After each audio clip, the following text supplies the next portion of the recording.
Apart from Bike Scout YouTube, and you know I love doing these videos kind of unplanned and right when I get done riding, and a lot of that's because I can tell you exactly how I feel. And I had some thoughts out there while I was rolling, and you guys know I'm an old cross-country mountain bike racer, and this has been one of my favorite mountain bikes to race. 2017 Specialized Epic with the Brain system.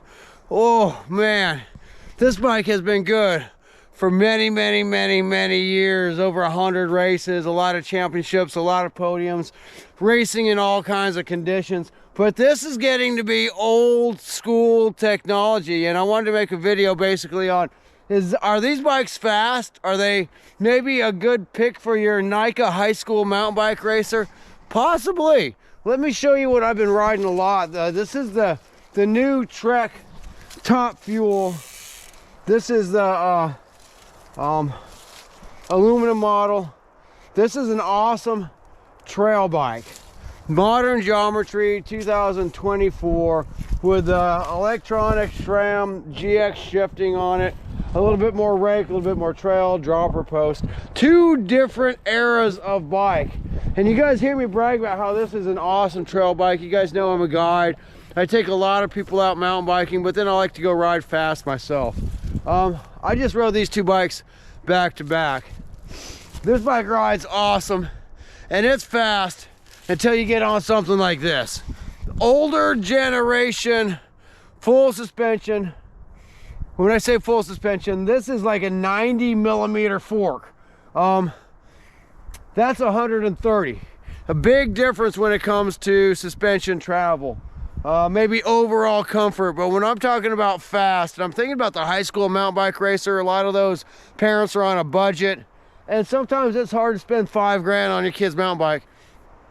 You can buy a lot of these older cross-country bikes for, you know, less than $2 grand, and if speed is the name of the game, these are definitely faster. I know, I'm all pumped up right now. That was absolutely exhilarating, flying through the trails, high speed on my cross-country race bike.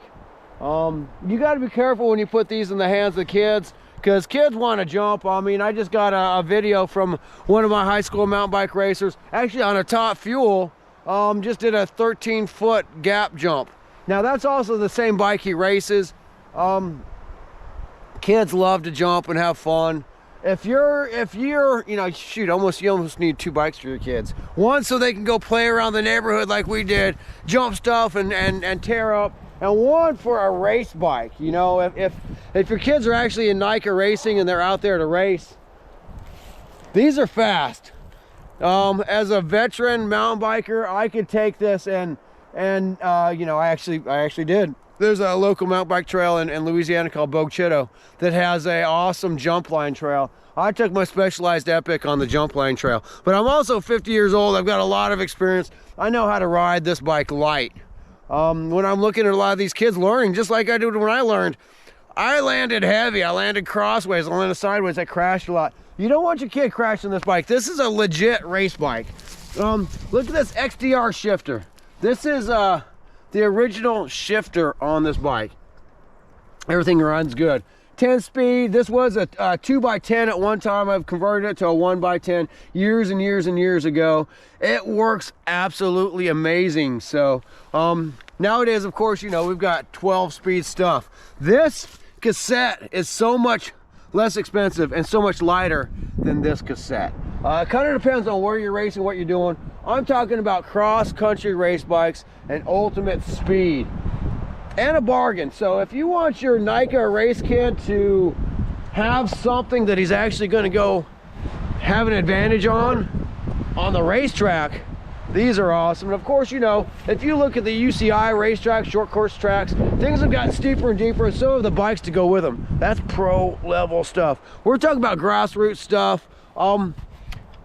You can handle it on these bikes. So just know, when I'm riding these bikes back to back, absolutely hands down, the old cross country race bike, full suspension race bike, is much faster than the modern bikes.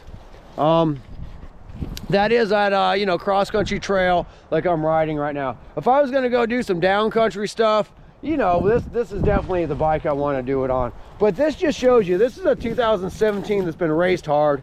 I can go race this bike anywhere right now and feel competitive. I'm actually getting ready to get a new Trek Super Caliber, so that's one of the reasons I'm pushing this bike so hard. And of course, I had my choice: should I get a Top Fuel? Should I get a Super Caliber? I still got racing in my blood. I want to race, and I want a cross-country race bike. And you know, like I said, with my experience, I can ride a trail. I can ride a race bike on a trail and still feel pretty confident, depending, you know, depending on what trail that is. I just rode White Ranch and Apex out in Boulder, Colorado. I saw guys doing it on the Epic.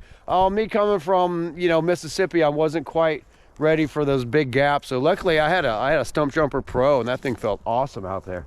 But this video is basically for the comparison are the old cross-country race bikes with a slacker geometry. This bike's weighing at 20 pounds. The modern trail bike is 30 pounds. They feel light when they're riding it. But like I said, for acceleration, for ultimate speed, this bike kicks butt. And if you put your hands into your high school racer, someone that maybe is looking for a college scholarship, someone that's actually out there to race their bike, get them one of these older bikes. I'm actually going to be putting this one up for sale. And before I sell it to the high school mountain bike racer, I want to go ride with them. I want to make sure they know how to ride before they get their hands on this thing. One, since I own a bike shop, I don't want to be blamed for, you know, I can ride this bike for another couple years and feel confident with it. You put it in the hands of a kid that's just learning, they might break it. And then, of course, you know, I'm the guy that owns the bike shop, and I sold them a bike that's broken. I want to, you know, when you're talking about the brain suspension, people want to cut these kind of suspensions down because you can't service them yourself. Heck, send it off to Specialized, send it off to Traction Dynamics or Push, one of those places. They can rebuild it. It might cost you $500, but you get a couple seasons out of it. If you use the right lubes and the right, you know, the right chemicals to wash these bikes in, you can make these seals last for a long time. You know, I'm a professional bicycle mechanic. You don't see me out there washing my bike with Dawn dish detergent.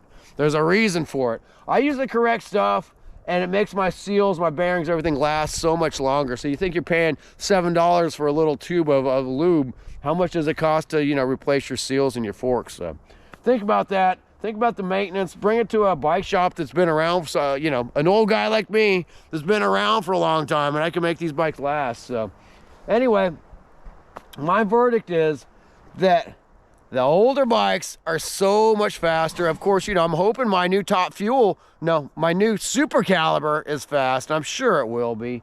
A little bit slacker geometry, a little bit different, but things change, you know, generation to generation. But if you're looking to get your high school mountain bike racer a fast bike on, you know, under $2,000, look at something like this. And you just got to make sure that you convey to them that this is their race bike, and then get them go something to beat on, because kids need a bike to beat on too. But you don't want to let your kid go ride this thing around the neighborhood and take it to the neighborhood jumps, or it'll come back broken.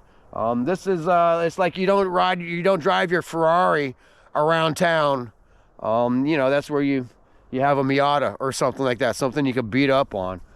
This is a sure enough race bike. And anytime you're talking about lightweight components, fast components, that's stuff that you want to take care of a little bit better, and it's made to be out there on the racetrack. So get your kids into racing. If you want to be faster than your kids, get an older bike like this, man, and get on it yourself. Just be careful jumping these things. Like I can take it just about off anything, but I know this bike, and I know how to land smooth. If you don't know how to land smooth, get one of these. You know, these things will make you feel like you're a better rider than you actually are. But there's the two comparisons right there. Old generation race bike, new generation trail bike. They're both awesome. Depends on what you want out of your bike. But if you're looking for speed and exhilaration, man, check out something like that. It's absolutely awesome. Bart from Bike Squad YouTube. Just a little trail rant while I'm out here finishing up a mountain bike ride, getting ready to head on home. But I wanted to convey that thought while I was out there.